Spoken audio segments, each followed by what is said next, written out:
नौवां सूत्र है द्रव्य गुणयोः सजातीयारंभकत्वं साधर्म्यम, है ना। इससे पूर्व में 8वें सूत्र में 3 द्रव्यों में विद्यमान साधर्म्य बताया। उसमें कुछ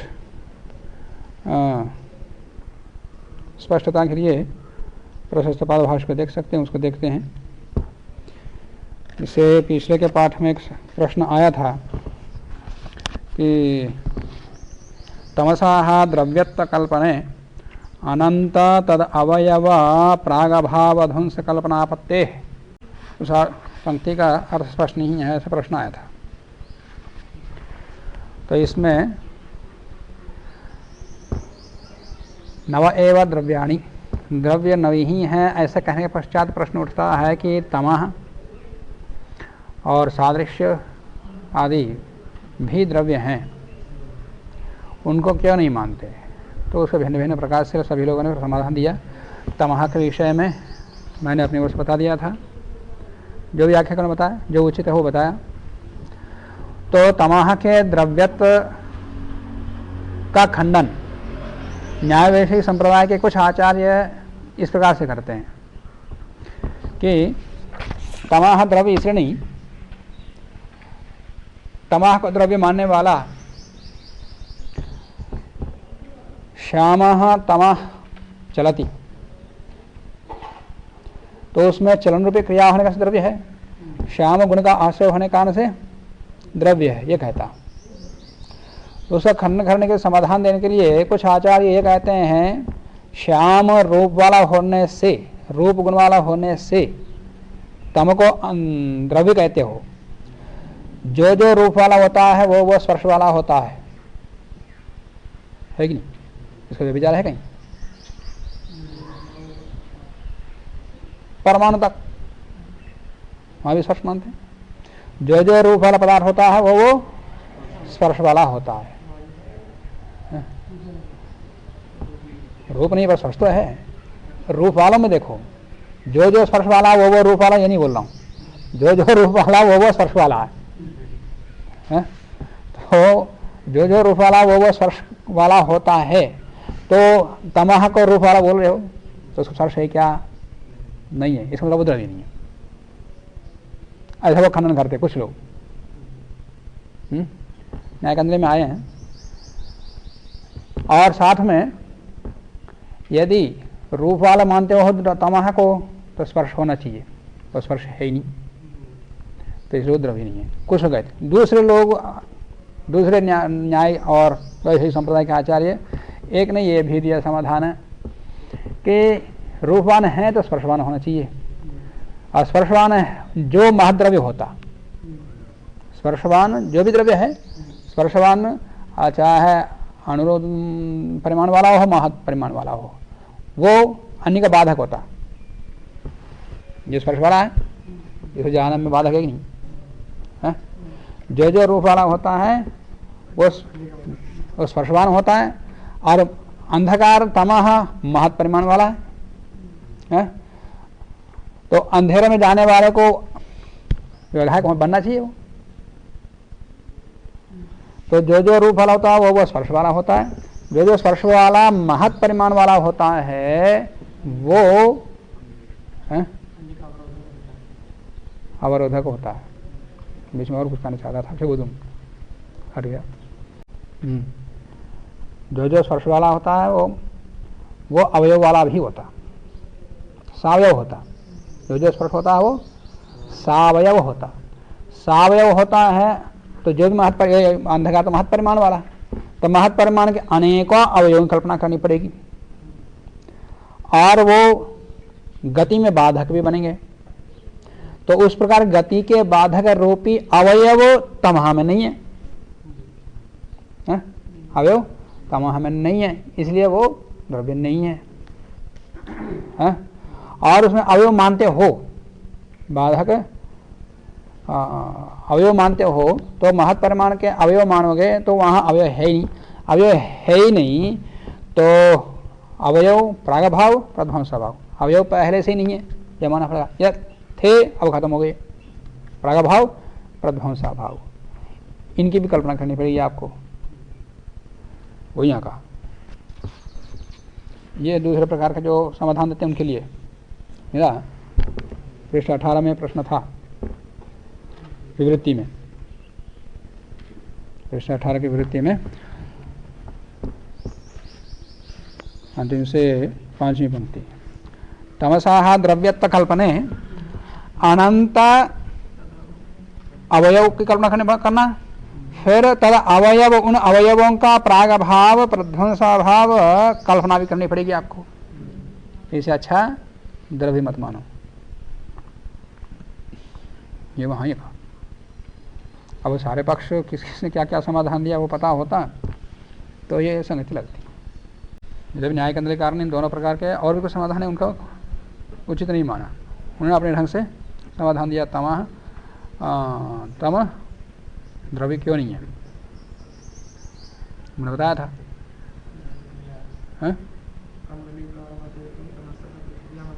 हाँ यहाँ भी है ना, खंद्रिकार्य मते तो तमसाः पृथिव्याम् अंतर्भावः इति तन्मते विवच्छेदा संगति ही ध्येयम्। हाँ न तन्मते विवच्छेद असंगति ही ध्येयम्। वो द्रव्य मानने के लिए भी तैयार नहीं है और द्रव्य का खनन करने के लिए भी तैयार नहीं है। उसको पढ़ा तो अंत में वो द्रव्य का खनन करने के लिए भी तैयार नहीं है, अद्रव्य मानने के लिए भी तैयार नहीं है, क्योंकि इसमें गुण की प्रतीति हो रही है, उसका निराकरण नहीं कर सकते, ये बोलता है। जो अन्य ने समाधान दिया वो भी ठीक नहीं है कहते। तो मैंने क्या समाधान बताया था, जानते हो निष्कर्ष उचित।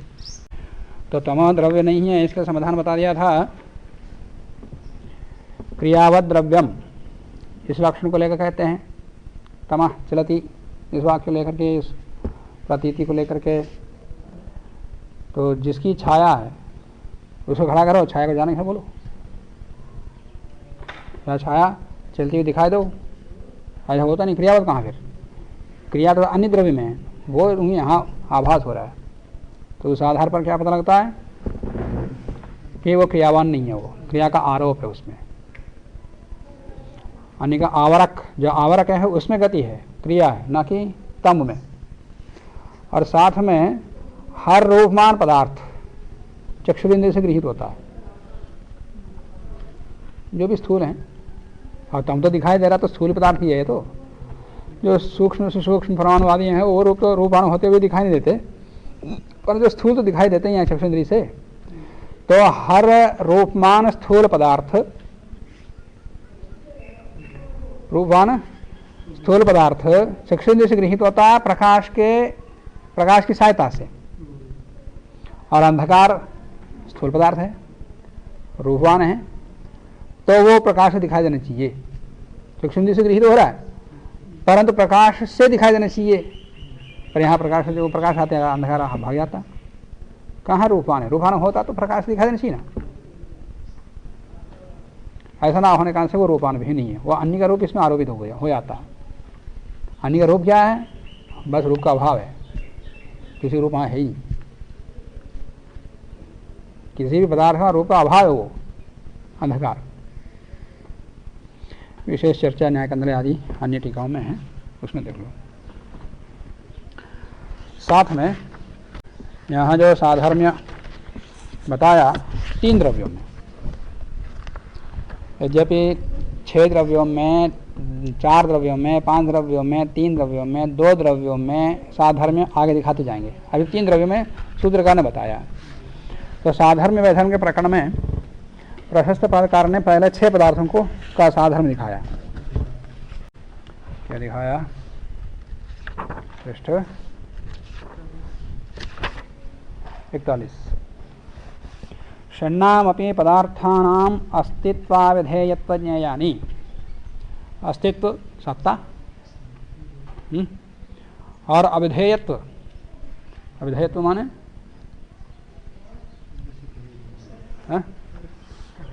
शब्द से कहना है, या शब्द से कहने की योग्यता उसके अंदर है, अविधेयत्व छो में है, और ज्ञेयत्व जानने की योग्यता उसके अंदर है। तो ये साधारण धर्म छो में। और आश्रितत्वं च अन्यत्र नित्य द्रव्येभ्यः, नित्य द्रव्यों को छोड़ करके आश्रितत्व भी 6 में है। आश्रितत्व तात्पर्य समय कांड।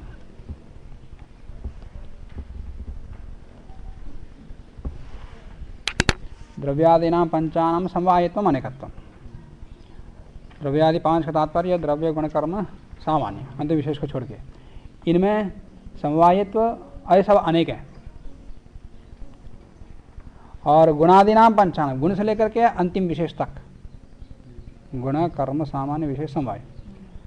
गुणादीनां पंचानामपि निर्गुणत्व, ये सब के सब निर्गुण है और निष्क्रिय हैं, इनमें साधनता है। और 5 बताने के बाद 3 बताते हैं द्रव्यादीनां त्रयाणाम अपि सत्ता संबंध। अब ये इस सूत्र की व्याख्या है, 8वें सूत्र की व्याख्या है।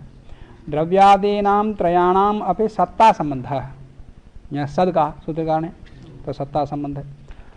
सत्ता संबंध हो रहा है, यहाँ कौन सा सत्ता है? पर सामान्य, पर सामान्य और सामान्य विशेष। सामान्य विशेष मतलब अपर सामान्य और विशेष। तो सामान्य विशेषवत्वम स्वसमयार्थ शब्दाविधेयत्वम, ये है उपलक्षण के रूप में मैंने उपस्कार ने बताया था। स्वसमयार्थ शब्दाविधेयत्वम, स्व मतलब अपने शास्त्र का, न्याय वैशेषिक शास्त्र में के सिद्धांत के अनुसार द्रव्य गुण कर्म तीनों के लिए अर्थ शब्द को परिभाषित कर दिया। तो स्वसमय सिद्धांत के अनुसार जो अर्थ शब्द है, अर्थ शब्द का अविधेयत्व तीनों में है। तो स्वसमयार्थ शब्दाविधेयत्वम धर्माधर्म कर्तृत्वम च, तो ये भी समानता है, विशेष इसमें कर लेना, यह बता दिया। और कार्यत्व अनित्यत्व, कार्यत्व और अनित्यत्व भी इन तीनों में है। कार्यत्व को हो अनित्यत्व एक ही बात है, सूत्रकार ने कार्य में कहा है, कार्यत्व अनित्यत्व ये दोनों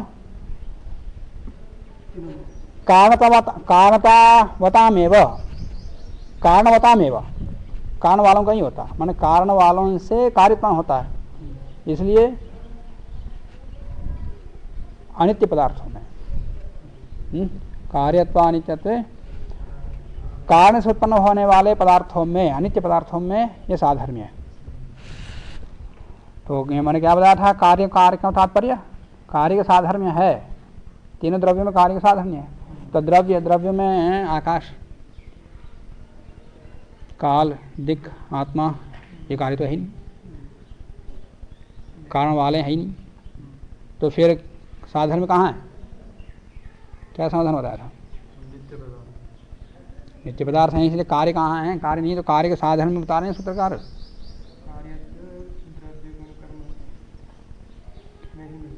हाँ, कार्यत्व की उपलब्धि जब भी होगी वो इन तीनों में ही होगी, अन्यत्र कहीं नहीं, इन तीनों में ही। शेष 6 पदार्थ, शेष 3 पदार्थों में नहीं होगा, इसका अभिप्राय है। कार्यत्व जब भी कार्यत्व की उपलब्धि होगी वो इन तीनों में ही होगी। इसका तात्पर्य यह नहीं कि सभी में हरेक पदार्थ, हरेक गुण, हरेक क्रिया कार्य है, अनित्य है, ऐसा नहीं। अनित्यता का या कार्यत्व की उपलब्धि जब भी होगी वो इन तीनों में ही होगी, इसका अभिप्राय है। तब तो इस दृष्टि से साधर्मता है। अकारणता भी ऐसे ही, कोई क्रिया किसी का कारण नहीं बनता, कोई कर्म दूसरे कर्म का कारण नहीं बनता, वो कारण नहीं बनता, फिर कारणता कहाँ है उसके अंदर? फिर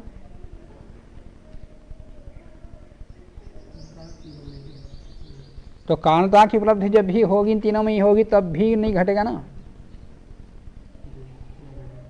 2 में घटेगा। फिर 2 का साधन में, 3 का साधन में कहाँ कारण था?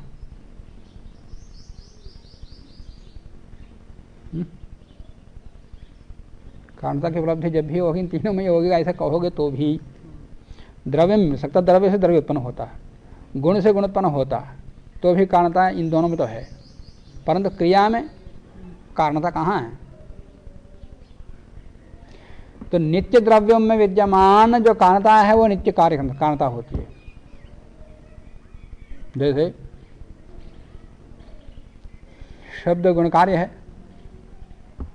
और उसका कारण आकाश है, तो कारणता वह नित्य है कि नहीं?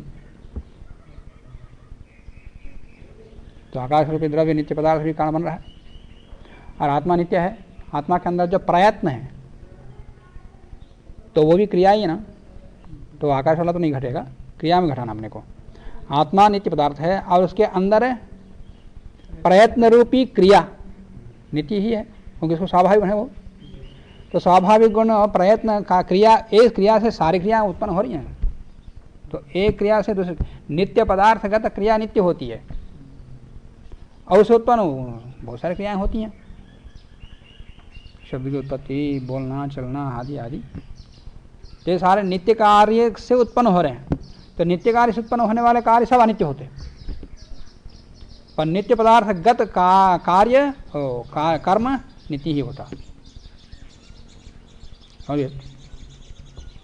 ऐसे परमात्मागत जो प्रयत्न है वो भी नित्य है, और उस नित्य कार्य से कर्म से ये सारी सृष्टि उत्पन्न हुई ना। तो कर्म का कारण बन रहा है कि नहीं बन रहा? एक क्रिया दूसरी क्रिया का कारण बन रहा है कि नहीं बन रहा? प्रयत्न कर रहा हूँ, ईश्वरगत प्रयत्न रूपी क्रिया संसार उत्पत्ति रूपी क्रिया कारण बन रहा है कि नहीं बन रहा? तो कार्य में भी कारणता है। ऐसे ही आत्मगत क्रिया रूपी प्रयत्न, उससे उत्पन्न होने वाले सारे क्रियाओं का कारण बन रहा है। तो इस रूप में द्रव्य गुण कर्म तीनों में कारणता है।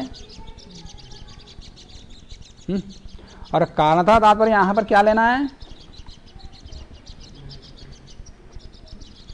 कारण साधारण जो बताया है, कारण मतलब कौन सा कारण? समवाय कारण, असमवाय कारण, निमित्त कारण। कौन सा कारण? यहाँ कारण से समवाय असमवाय ही अभिप्रेत है। कारण से यहाँ पर समवाय असमवाय कारण ही है, द्रव्य गुण कर्म, क्योंकि निमित्त कारण गुण हो ही नहीं सकता, क्रिया नहीं हो सकती, द्रव्य हो सकते निमित्त कारण, तो निमित्त कारण नहीं ले सकते। समवाय असमवाय कारण ले सकते, पर समवाय कारण कहेंगे तो समवाय कारण सदा द्रव्य ही होता, तो समवाय कारणता केवल द्रव्य में ही होगी, गुण और क्रिया में समवाय कारणता नहीं होगी। तो साधारण कहाँ है? एक ही में है। और असमवाय कारण कहोगे तो असमवाय कारण कभी द्रव्य हो ही नहीं सकता, इसे याद रखना। असमवाय कारण कभी द्रव्य हो ही नहीं सकता, द्रव्य हो ही नहीं सकता, तो फिर असमवाय कारण रूपी साधर्म्य गुण और क्रिया में दोनों में ही केवल असमवाय कारण गुण ही हो सकता है, क्रिया हो सकती है, इन दोनों में साधन में, फिर द्रव्य के साथ साधन कहाँ है? इसलिए यहाँ न्याय केंद्रकार कहते हैं कि यहाँ समवाय कारण असमवाय कारण अभिप्रेत होता हुआ भी हम समवाय कारण असमवाय कारण नहीं ग्रहण नहीं करेंगे, तो क्या करेंगे? निमित्त कारण भिन्न कारण, निमित्त भिन्न कारण। तो निमित्त भिन्न कारण करेंगे, निमित्त भिन्न कारणता तीनों में है। निमित्त भिन्न कारणता वो द्रव्य में भी है, गुण में भी है और कर्म में भी है, तीनों में। इस रूप में तीनों में साधारणता आ जाएगी। इसको कर लेना, इसमें आया है पृष्ठ 48 न्याय कंडली, प्रथम परिच्छेद के अंतिम। यद्यपि द्रव्यस्य न असमवाय कारणत्वं न च समवाय कारणत्वं गुणकर्मयोः, गुण कर्म का भी समवाय कारण नहीं हो सकते और द्रव्य का भी असमवाय कारण नहीं हो सकता, तो समवाय असमवाय कारण रूपी साधन कहाँ सिद्ध होगा? तथापि फिर भी इन दोनों के माध्यम साधन इसलिए दिखाते हैं कि निमित्त कारण विलक्षणतया इति साधर्म्य मुक्तम। निमित्त कारण से विलक्षण से भिन्न, निमित्त कारण भिन्न कारणता तीनों में। नित्य द्रव्यानि तद्गताश्च विशेषान् परित्यज्य द्रव्य एव आश्रितत्वं द्रव्यादीनां त्रयाणां साधर्म्यं न अपरेषाम् इत्यर्थः। आगे कह रहे हैं,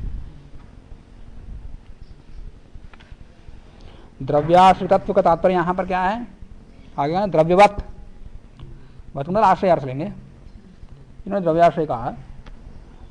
द्रव्याश्रितत्वं च अन्यत्र नित्य शब्देभ्यः, प्रस्तुतपाद भाष्यकार ने कहा। तो आश्रय, यहाँ सूत्रकार ने वत कही थे, द्रव्यवत भी सामान्य हो, द्रव्यवत भी साधर्म्य है। द्रव्यवत साधर्म्य, द्रव्यवत का तात्पर्य यहाँ क्या है? द्रव्य रूप समवाय कारण से उत्पन्न होना, द्रव्य रूप समवाय कारण से उत्पन्न होना, ये साधर्म्य परमाणु में घटेगा। द्रव्य रूप समवाय कारण से उत्पन्न होते हैं क्या? होते। तो नित्य द्रव्य कोई भी किसी में नहीं होता। यहाँ आदि है ना, पारमंडल यादव आदि से क्या क्या ग्रहण करेंगे? यहाँ पृष्ठ 47 में न्यायकंदरी, पारिमंडल्यम इति परमाणु परिमाणम, आदि शब्दात द्व्यणुक परिमाणम, आकाश काल दिगात्मना विभुत्वम, अंत्य शब्द मन परिमाणम, अंतिम परिमाण, अंतिम पदार्थ माने है उसका भी परिमाण, परत्वापरत्वे दी पृथक्त्वम, अंत्यावयवी, अंत्यावयवी माने अंतिम कार्य, हर कार्य सावयव होता। घट का असमवाय कारण सदा, घट का समवाय कारण कौन होते हैं? घट का द्रव्य का, किसी भी द्रव्य का समवाय कारण उसके अवयव होते, असमवाय कारण संयोग होता। ठीक है, किसी भी द्रव्य का समवाय कारण अवयव होते, और अवयवी अवयवी कार्य होता। अवयवी, दो कपालों के मिलने से घट का निर्माण हुआ, तो अवयव कपाल, अवयवी घट। तो हर द्रव्य का समवाय कारण अवयव होते, और उन अवयवभूत कपालों का भी समवाय कारण मिट्टी के कण रूपी अवयव है कि नहीं? तो मिट्टी कण रूपी समवाय कारणों के अवयवों से अवयवी उत्पन्न हुए कपाल। तो कपाल भूत समवाय कारण अवयवों से घट रूपी अवयवी उत्पन्न हुआ, वो अवयवी अंत्यावयवी है, फिर उससे कोई अन्य नहीं बनता। ठीक है, अंत्यावयवी मतलब अंत्य कार्य, वही करें। अंत्यावयवी परिमाणम, कपाल के परिमाण से घट का परिमाण उत्पन्न हुआ, और अंत्य परिमाण से कुछ नहीं उत्पन्न नहीं होता। तो इनको छोड़ करके कह रहे हैं। तो पारिमंडल्यादौ आजन के अव्याप्ति ही अयु कहा था, उसको छोड़ करके यहाँ तो इन्होंने कहा था प्रस्तुत पादभाष्य में कि कारणत्वं च अन्यत्र पारिमंडल्यादिभ्यः, पारिमंडल्यादि माने परिमाणु के, परिमाणु आदि को छोड़ करके कारणत्व रहता। परमाणु का परिमाण अन्यत्र कहीं नहीं जाता, परमाणु का परिमाण परिमाण में रहता, आकाश का परिमाण अन्यत्र कहीं नहीं जाता, क्योंकि वो कारणत्व वहाँ है ही नहीं। ऐसे अंत्यावयवी कारणत्व, कारण है ही नहीं वो, उससे और कुछ बनता है तो वो कारणत्व रहता। तो अंत्यावयवी में भी कारणता नहीं होती, आकाश में भी नहीं, वो अवयवी है ही नहीं, वो एक ही है, न कार्य न कारण है। आकाश से न किसी से उत्पन्न हुआ, न उसे कुछ उत्पन्न होता, उसको गुण तो है उसका शब्द, और उससे कुछ उत्पन्न होता नहीं, तो इसलिए कारणता भी नहीं है। तो कारणता जिसमें नहीं वो सबको छोड़ कर कह दिया, वो सब आदि से क्या क्या ग्रहण करना गिनती कर लिया, बाद में पूरी व्याख्या कर लेना। आगे सामान्य तीनों का साधन में बता रहे हैं, उस सूत्र में भी आएगा आगे। द्रव्य गुण कर्मों को बताने के बाद सामान्य आदि का उद्देश्य बताना चाहिए था। 6 पदार्थों में से 3 पदार्थ का उद्देश्य कर दिया, फिर उद्देश्य करने के बाद फिर बचे हुए शेष उनका तीनों का उद्देश्य बताना चाहिए था। उससे पहले इन तीनों को साधर्म क्यों बता रहे हैं सूत्रकार? सद अनित्यम द्रव्यवत कार्यम कारणम आदि, ये बीच में साधर्म क्यों लेके आया?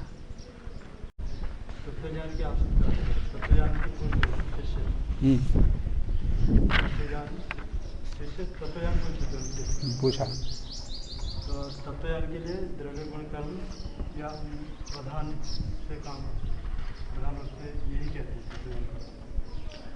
तत्वज्ञान का बोध साधारण व्याधर्म से होता है।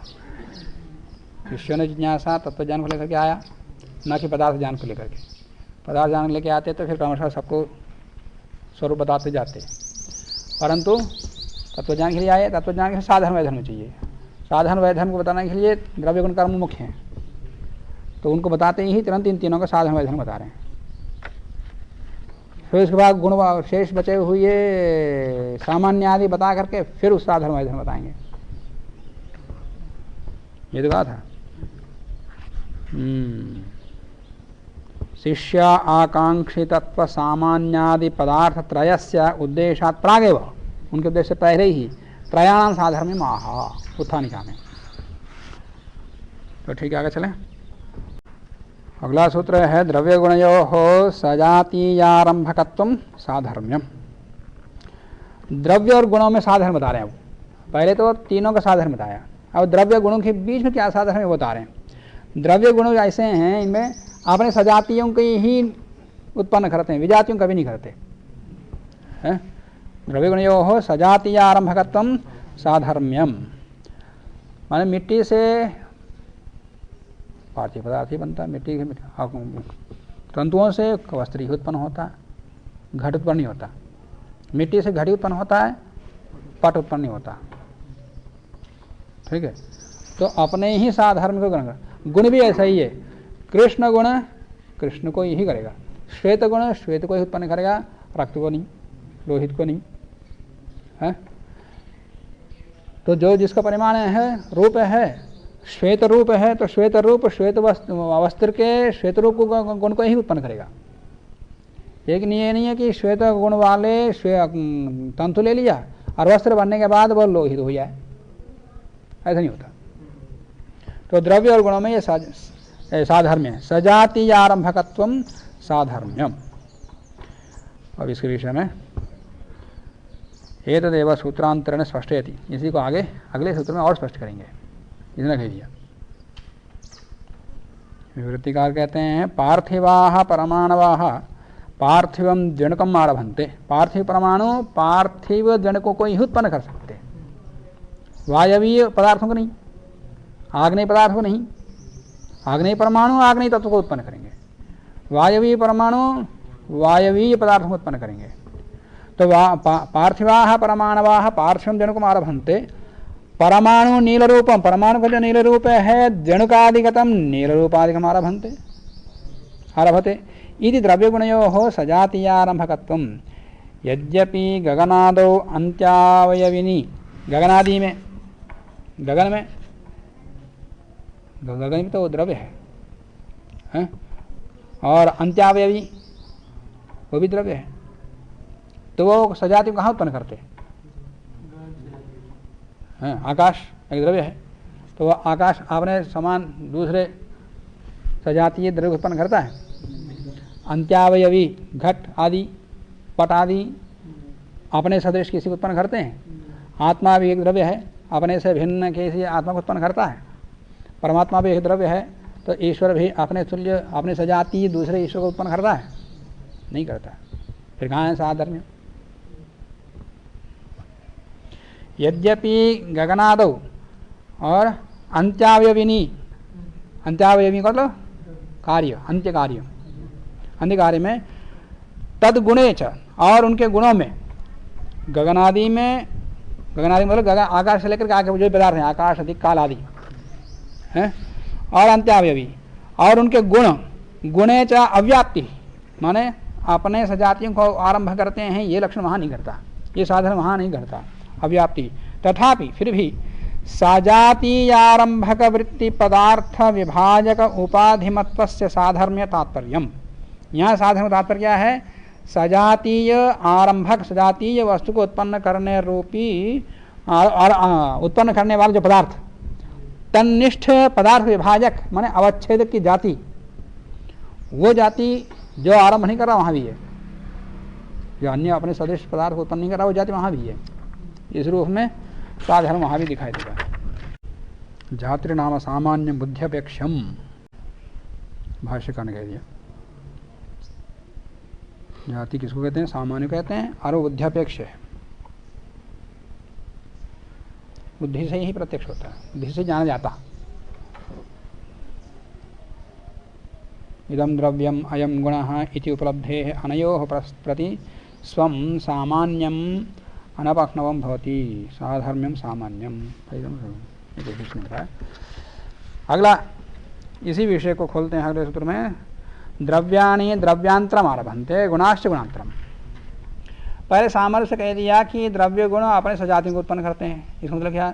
द्रव्य अपने सजाति गुण को उत्पन्न करता है, गुण अपने सजाति द्रव्य को उत्पन्न करता है। व्यभिचार भी तो हो सकता है, समस्त पद रूप में कहा।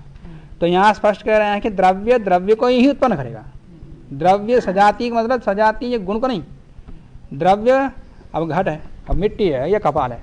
कपाल अपने सजाति ये घट को उत्पन्न करेगा। कपाल रूपी द्रव्य अपने सजाति रूप को उत्पन्न नहीं करता। उसे रूप भी उत्पन्न हो रहा है, परंतु कपाल का रूप घट के रूप उत्पन्न करेगा और कपाल रूपी द्रव्य घट द्रव्य को उत्पन्न करेगा। ये समझना चाहिए। तो द्रव्याणि द्रव्यांतरम आरभन्ते गुणाश्च गुणांतरम। और साथ में यहाँ अंतर शब्द प्रयोग किया, इस पर ध्यान देना। द्रव्यांतर का तात्पर्य कार्य द्रव्य कारण द्रव्य, इन दोनों में भेद है, दोनों एक नहीं है। अपने सजातीय द्रव्य को उत्पन्न करता है तो कार्य द्रव्य कारण द्रव्य से अलग है, एक नहीं है। तो कपाल से घट उत्पन्न हुआ, पट तंतु से पट उत्पन्न हुआ, तो तंतु रूपी कारण द्रव्य से पट रूपी कार्य द्रव्य भिन्न है। तो द्रव्यांतरम आरभन्ते, द्रव्याणि द्रव्यांतरम आरभन्ते गुणाश्च गुणांतरम।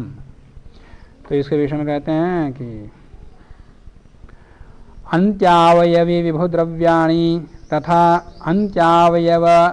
अंत्यावयवी गुणान द्वित्व द्वि पृथक्त्व परत्वादीन गुणाश्च विहाय, इनको छोड़ के यही द्रव्य द्रव्यांतर को गुण गुणांतर को उत्पन्न करते हैं।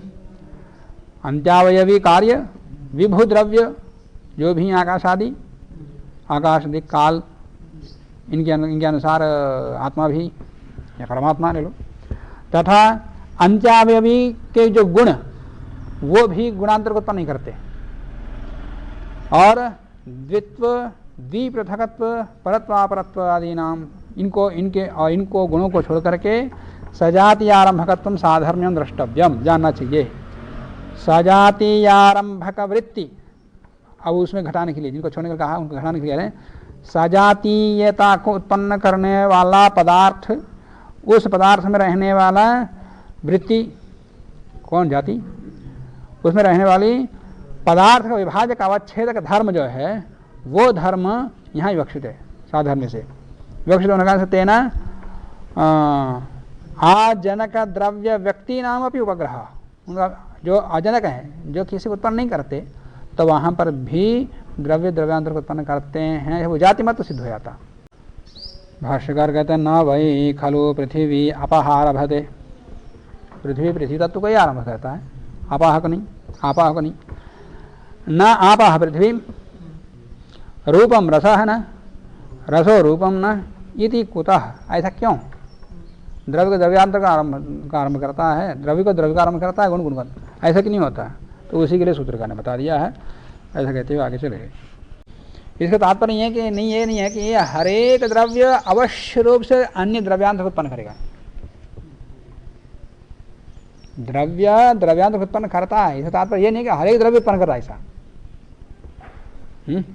अथापि खलु न अयम नियमः द्रव्येन सता अवश्यम सजातीयत्वं द्रव्यम आरभ सजातीयम द्रव्यम आरब्धव्यम इति, ये कोई नियम नहीं है, क्योंकि आत्मा से आत्मा उत्पन्न नहीं होता, परमात्मा ईश्वर से ईश्वर नहीं, आकाश से आकाश नहीं, दिक से दिक नहीं, सब एक ही हैं और विभु हैं।